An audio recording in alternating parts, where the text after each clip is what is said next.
evening. This is Spirit Journey. Today is Tuesday, August 13, 2019, and it's about 8:56 p.m.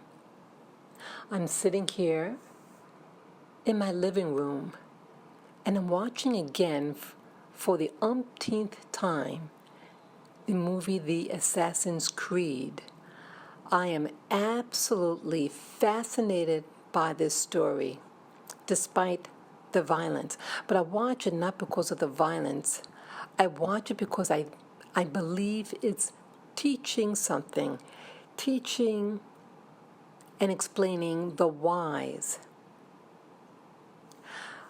I'm reminded as I'm watching the movie, a fellow YouTuber, and she asked the question, why the violence? Why so much violence in the world? Why do certain groups on this planet wage war, commit so much violence?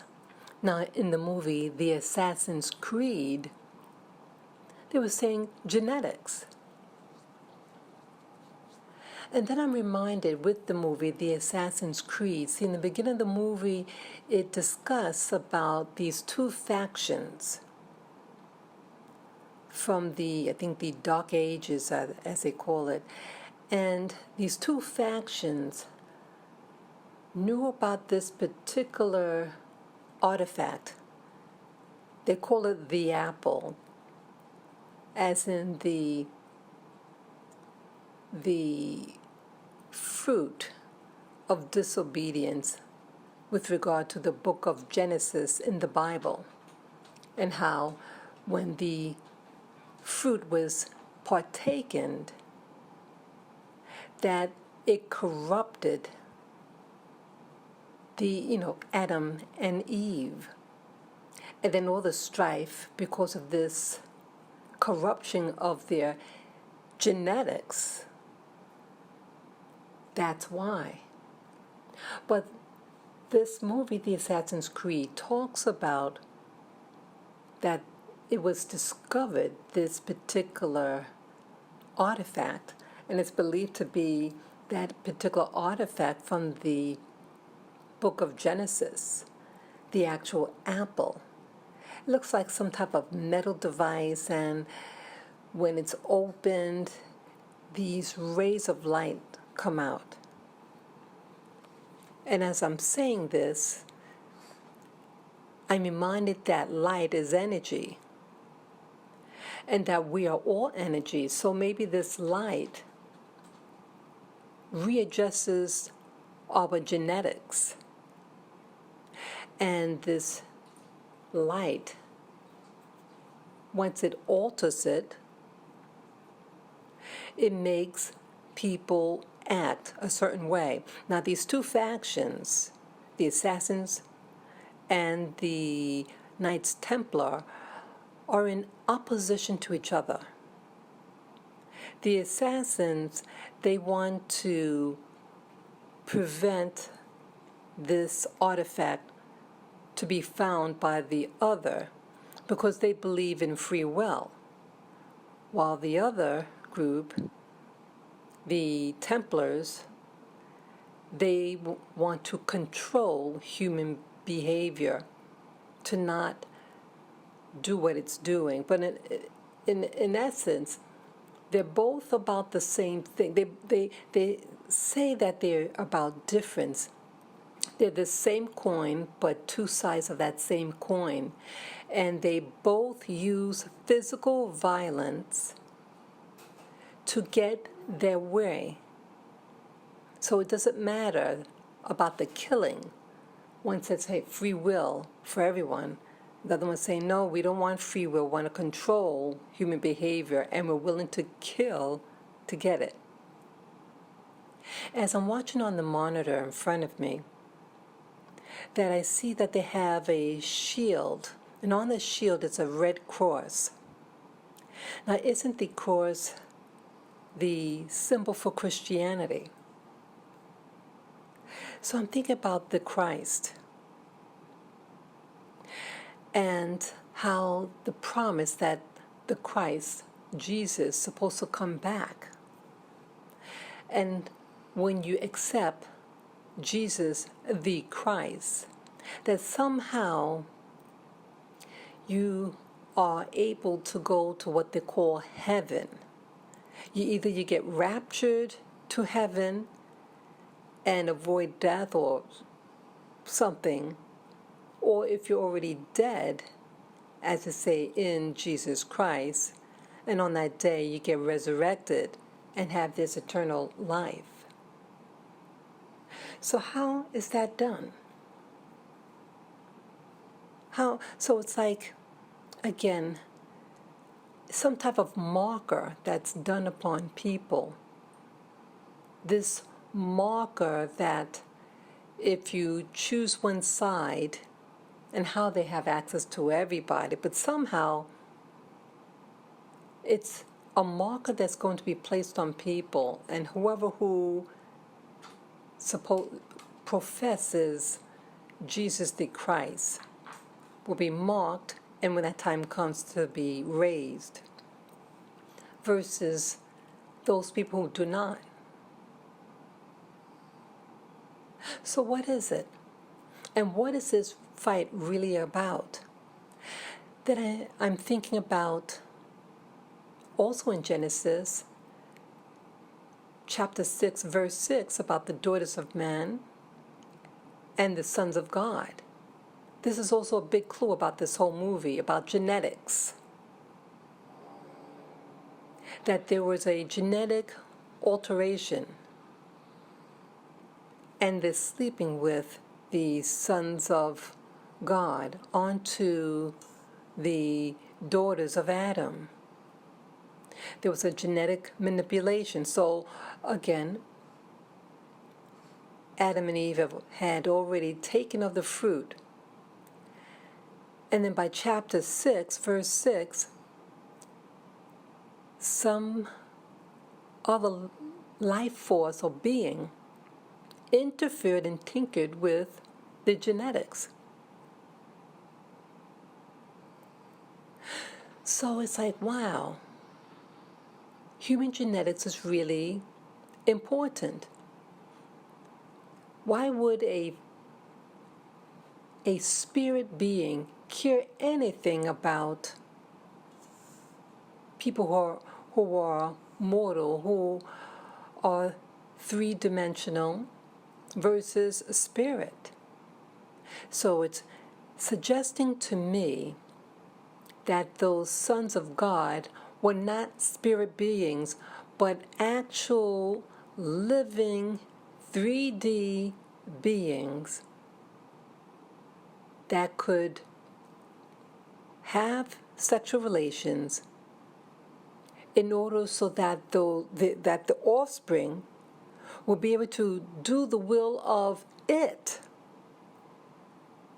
So there's a fight in this world system. Those individuals who are tinkered with the chapter 6 beings, tinkering the genetics and having superpowers. And maybe this Templar thing versus the assassins is just a continuation of that fighting. It's all about genetics. And that beings from outside are interfering with the lifestyle of the humans.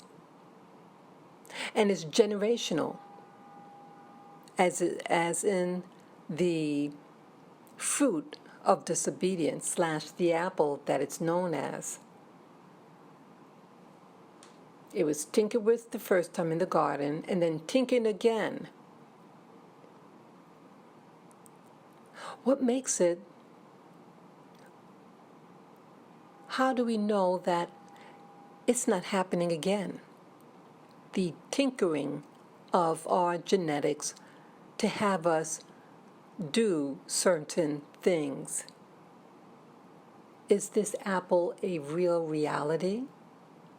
This capturing of this device to control? And I'm hearing more and more about how beings with what they call ETs, as they call it now, interfering with human genetics, and that it's a hybrid program, and this hybrid program is so that those other beings can navigate on this planet. See, they're doing it in stages. They can't live here directly because their genetics it's not compatible. But if they breed and get a hybrid and then keep on diluting it, but having enough of their genes to will their destiny over this planet. It is a desire, it seems, for outside forces to have dominion over this planet, over the people, to enforce its will. And so I'm watching this film, The Assassin's Creed, of people from the time of Columbus and up to now, according to the movie, this continual fighting, and that the genetics of the ancestors of key people of the past to obtain this apple, this thing that can alter genetics or has already altered, and by them studying this device, can control human beings. So it's like slavery, to enforce an obedience, global obedience, for those who are to be rulers of this planet. This is very interesting. And then I'm reminded now as I speak about the individual, Jeffrey Epstein, who died a couple of days ago. Some say that he committed suicide or that he might have been killed in prison. But either way, it had come out that he had desired to impregnate 20 women at a time. Why? He was also involved in organizations that did studies with genetics. Now, Epstein is a Jewish man. He is of the people of the Bible, right? And so you start to wonder, in light of everything that's mentioned in the Bible, in chapter 6, verse 6, about the daughters of man and the sons of God doing genetic tinkering, and also the book of Genesis about the fruit that was partaken by both Adam and Eve, and that you have people who talk about ETs having a genetic program, and that how you have Jeffrey Epstein, who, for whatever reason, and how he was able to, because he was a college dropout, he was fired from his job, and we really don't know how he's getting income. But one thing we do know, that he had people that set him in places. So he was just a tool for other people. And they wanted his genetics to impregnate 20 of these women. Isn't it feasible that maybe it was already done? And it wasn't just going to be 20 women, but 20 women at a time, if I understood right. And why his genetics? And again, they were having all these ceremonies. So was this to be a breeding program, possibly to maybe the offspring to be a blood sacrifice, or to actually be used for some higher purpose, and it was necessary that they use his. What is his genes like? Who is Jeffrey Epstein's parents? Who are they? Who are his parents? And now that he's dead, are they still going to do the genetics and impregnate him? And I'm sure eventually he knew that his time was going to be up. It was inevitable.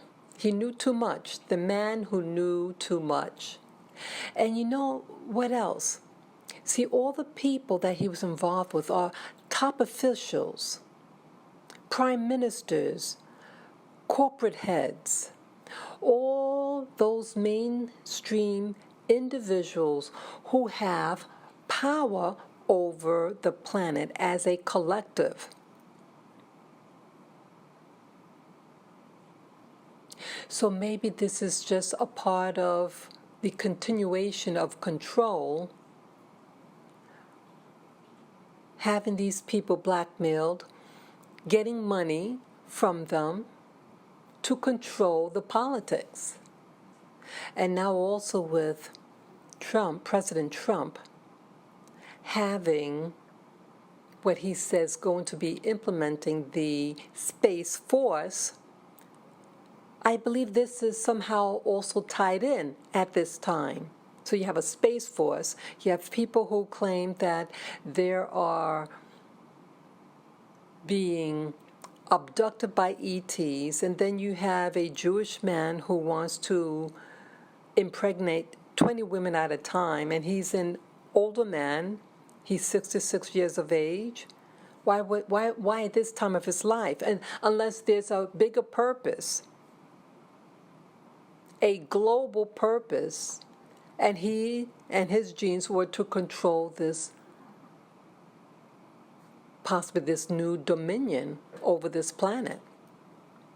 Maybe it was a cloning process, or cloning program, I should say, and just continue having little hymns all over the place in positions identical as what he's doing now, and continue with the process of controlling these leaders.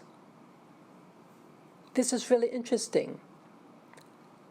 The common denominator with all this, with the movie that I'm watching, the Assassin's Creed, with Jeffrey Epstein, with the apple of disobedience, with chapter 6, verse 6 in the Bible, in Genesis. It is about genetics. The ETs are about genetics. The control of genetics in order to control this planet and to what they call terraforming, to alter the landscape for according to its genetic patterns. This is just food for thoughts. This is just an addendum to the video, the audio that I just put out regarding the Assassin's Creed, Jeffrey Epstein, and DNA.